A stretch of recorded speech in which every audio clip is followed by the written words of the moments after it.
السلام عليكم، كي دايرين؟ لاباس عليكم؟ كي دايرين مع الصحيحه يا كهانين؟ اليوم بنشارك معكم واحد الطوست على شكل بيتزا.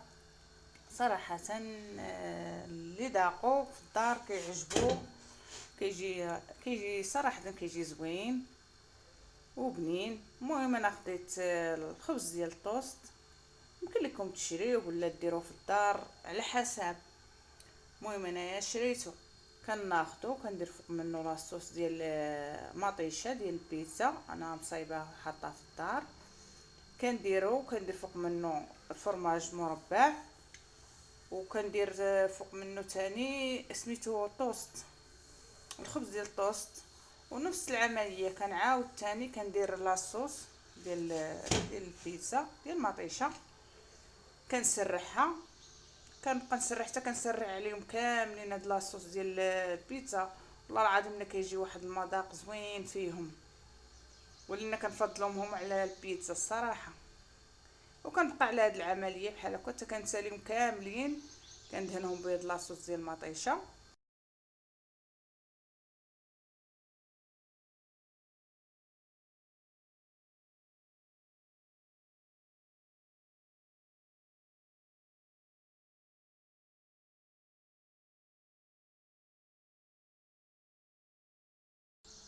ومن بعد كندير فوق منهم الطون ديال المطيشه. هاد الطون صراحه بنين والله العظيم، ديال المطيشه كنديرو فوق منهم من الفوق كاع. وكنبقى نسرح فيه حتى كنساليهم كاملين.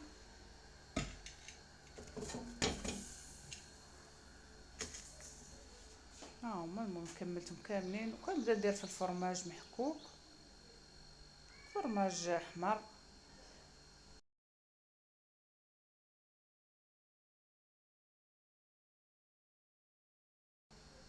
صافي كنساليهم كاملين بحال هكا، ندير فوق منهم الفرماج.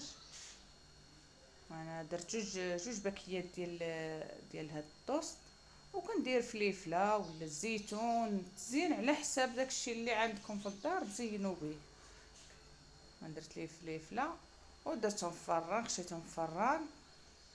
الطوست راه طايب لاصوص طايبه، المهم غير داب الفرماج وانا نخرجهم. صراحه المذاق لا يعلى عليه، مذاق رائع ما شاء الله. جربوا البنات هاد الطوست على شكل بيتزا اللي كيجي غزال. وإلا جربتوه عجبكم ما تنساونيش من لايك وشي كومونتير يكون زوين من عندكم. يلا الى اللقاء، فيديو قادم ان شاء الله.